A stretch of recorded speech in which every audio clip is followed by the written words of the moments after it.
ഇത് ഡോക്ടർ സക്രിയ. ഗൈനക്കോളജിയിൽ നീണ്ട 25 വർഷത്തെ പരിചയമുണ്ട് ഇദ്ദേഹത്തിന്. എണ്ണമറ്റ ഗർഭിണികൾ, അനേകം പ്രസവങ്ങൾ, അതിലൊന്നുപോലും കൈപ്പിഴയില്ലാതെ. അതുകൊണ്ട് തന്നെ ടി വിയിലെ ദൃശ്യങ്ങൾ അയാളിൽ വലിയ പുതുമയോ ആകാംക്ഷയോ ഉണ്ടാക്കുന്നില്ല. ആരോഗ്യമുള്ള ഗർഭകാലം, സുരക്ഷിതമായ പ്രസവം, നോ അബോർഷൻ, നോ സിസേറിയൻ. ഇതാണ് ഡോക്ടർ സക്രിയയുടെയും അദ്ദേഹത്തിൻ്റെ സ്ഥാപനമായ കിൻഡർ ഹോസ്പിറ്റലിൻ്റെയും മതം. പക്ഷേ തിരക്ക് പിടിച്ച പകലിനൊടുവിലെ ഈ രാത്രിയിൽ അയാളെ അസ്വസ്ഥനാക്കുന്നതും അതുതന്നെയാണ്. ഇപ്പോൾ അയാൾ അറ്റൻഡ് ചെയ്തുകൊണ്ടിരിക്കുന്ന 4 ഗർഭിണികൾ, 4 പ്രഗ്നന്റ് വുമൻ. ഡോക്ടറുടെ ചിന്തകളിൽ അവരോരോരുത്തരായി കടന്നു വന്നു.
ഡോക്ടർ പറഞ്ഞത് ശരിയാണ്.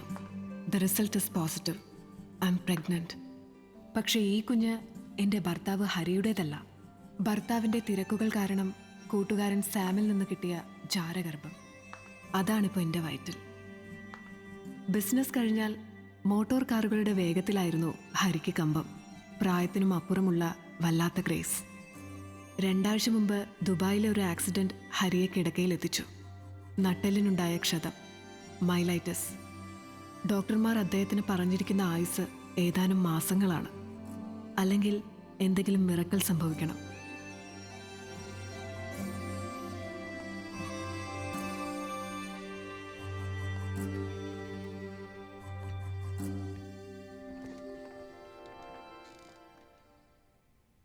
എനിക്കിപ്പോൾ ഒന്നേ അറിയേണ്ടുള്ളൂ. ന്യൂറോ സർജന്മാർ വിധി എഴുതിയ ഹരിയുടെ ആയുസ് അത് സത്യമാണെങ്കിൽ എനിക്ക് ഈ കുഞ്ഞിന് വേണം. ഇനിയുള്ള ജീവിതകാലത്തേക്ക് എനിക്കൊരു കൂട്ടായിട്ട്. മറിച്ച് ഹരി പ്രതീക്ഷിക്കുന്ന ആ മിറക്കൽ സംഭവിക്കുകയാണെങ്കിൽ, ഏതു വിധേനയും ഹരി രോഗത്തിൽ നിന്ന് രക്ഷപ്പെട്ട് വരികയാണെങ്കിൽ, പഴയ അനുരാധയായി ഞാൻ ആഗ്രഹിച്ചതുപോലെ ഹരിയോടൊത്ത് എനിക്ക് ജീവിക്കണം. എല്ലാം ഹരിയുടെ അവസ്ഥ പോലിരിക്കും. പക്ഷെ അതെന്തായാലും അതെത്രയും പെട്ടെന്ന് അറിയണം. എൻ്റെ വയറ്റിലെ ഭ്രൂണം ഒരു കുഞ്ഞാവുന്നതിന് മുമ്പ്. Before finishing abortion period. രോഗിയായ ഭർത്താവ് മരിക്കുകയാണെങ്കിൽ അയാളുടെ കുഞ്ഞെന്ന ഭാവത്തിൽ എല്ലാവരുടെയും മുമ്പിൽ കാമുകന്റെ കുഞ്ഞിനെ വളർത്തുക. മറിച്ച് ഭർത്താവ് രോഗത്തിൽ നിന്ന് തിരിച്ചു വരികയാണെങ്കിൽ തൻ്റെ വയറ്റിലെ കുഞ്ഞിനെ അബോർട്ട് ചെയ്ത് ഒന്നും സംഭവിക്കാത്ത മട്ടിൽ ഭർത്താവുമായി വീണ്ടും ഒരു ജീവിതം ആരംഭിക്കുക. ഭർത്താവിൻ്റെ മരണവും ജാരൻ്റെ ഗർഭവും കാക്കുന്ന അനുരാധ. ഡോക്ടർ സക്രിയയുടെ ഒന്നാമത്തെ പ്രശ്നം ഇവിടെ തുടങ്ങുകയായി. 35 വർഷത്തെ കന്യാസ്ത്രീ ജീവിതത്തിനൊടുവിൽ കഴിഞ്ഞ വർഷം കന്യാസ്ത്രീ വസ്ത്രം ഉപേക്ഷിച്ച സിസ്റ്റർ ജാസ്മിൻ ജെനിഫർ അന്നത്തെ ഒരു വാർത്തയായിരുന്നു. എന്നാൽ ഇന്നവർ 7 മാസം ഗർഭിണിയാണെന്ന് അവർ തന്നെ വെളിപ്പെടുത്തിയിരിക്കുന്നു. കന്യകയായി തന്നെയുള്ള ഒരു ഗർഭം ധരിക്കൽ. ഇത് വാർത്തയ്ക്കൊപ്പം വിവാദങ്ങളും സൃഷ്ടിച്ചേക്കാം. നമ്മോടൊപ്പം അതിനെക്കുറിച്ചുള്ള വിശേഷങ്ങളുമായി സിസ്റ്റർ ജാസ്മിൻ ജെനിഫർ ഉണ്ട്. ആദ്യം അവരിലേക്ക് തന്നെ വരാം.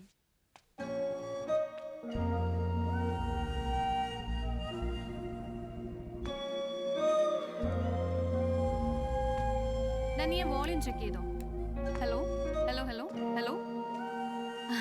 Hi ma'am. ഇരിക്കൂ. Thank you. ചോദിച്ചോളൂ. എന്താണ് സിസ്റ്റർക്ക് ഈ വയസ്സുകാലത്ത് ഇങ്ങനെ ഒരു മോഹം? ഇതൊരു വിവാദമായി പലരും കൊട്ടിഘോഷിക്കെ സിസ്റ്റർ ഇതിനെ എങ്ങനെ കാണുന്നു? ഞാൻ തിരുവസ്ത്രം ഉപേക്ഷിച്ചത് ഒരു വിവാഹം കഴിക്കാനോ കുടുംബം നടത്താനോ അല്ല. അത് ഞാൻ ഇപ്പോഴും ആഗ്രഹിക്കുന്നില്ല. ഒരു സ്ത്രീയുടെ പൂർണ്ണത അമ്മയാകുന്നതിലൂടെയാണ് എന്ന് ഞാൻ പറയുന്നില്ല. പക്ഷേ എനിക്കിപ്പോൾ അങ്ങനെ തോന്നുന്നു. അത് തികച്ചും എൻ്റെ മാത്രം ശരിയും തെറ്റുമാണ്. പൂർണ്ണതയിലേക്കുള്ള സിസ്റ്റർ ജെനിഫറിന്റെ ഈ യാത്രയിൽ അവരെ സഹായിച്ചത് ഡോക്ടർ സക്കറിയാണ്. അദ്ദേഹം ഇപ്പോൾ ലൈനിലുണ്ട്. നമുക്ക് അദ്ദേഹത്തോട് തന്നെ ചോദിക്കാം. Hello hello. ഹലോ ഡോക്ടർ സക്രിയ. യെസ്. ഡോക്ടർ, താങ്കൾ എങ്ങനെയാണ് ഈ വെല്ലുവിളി ഏറ്റെടുത്തത്? വെല്ലുവിളിയോ? ഇതൊരു നിയോഗമാണ് കുട്ടി. ആർട്ടിഫിഷ്യലായിട്ടുള്ള ഗർഭം ധരിക്കല് ഇതിനു മുമ്പ് ഇപ്പോഴും ഒരുപാട് നടക്കുന്നുണ്ട്. എൻ്റെ ഹോസ്പിറ്റലിൽ എൻ്റെ ട്രീറ്റ്മെൻറ്റിൽ തന്നെ എത്രയോ പേര്. പക്ഷേ സിസ്റ്ററിൻ്റെ കാര്യത്തെ എല്ലാവരുടെയും ശ്രദ്ധയിൽപ്പെട്ടു. തിരുവസ്ത്രം ഉപേക്ഷിച്ച 52 എന്നുള്ള നിലയിൽ എതിർപ്പുകളുണ്ടാകാം, നാട്ടുകാരിൽ നിന്നും വീട്ടുകാരിൽ നിന്നൊക്കെ. പക്ഷെ ഒരു ഡോക്ടർ എന്നുള്ള നിലയിൽ എന്നെ സംബന്ധിച്ചിടത്തോളം അവരുടെ പ്രായമായിരുന്നു പ്രധാന പ്രശ്നം. ആർട്ടിഫിഷ്യലായിട്ടുള്ള പ്രോസസ് ആയതുകൊണ്ട് ഗർഭധാരണത്തിനുപരി ഗർഭ അലസാനായിരുന്നു സാധ്യത കൂടുതൽ.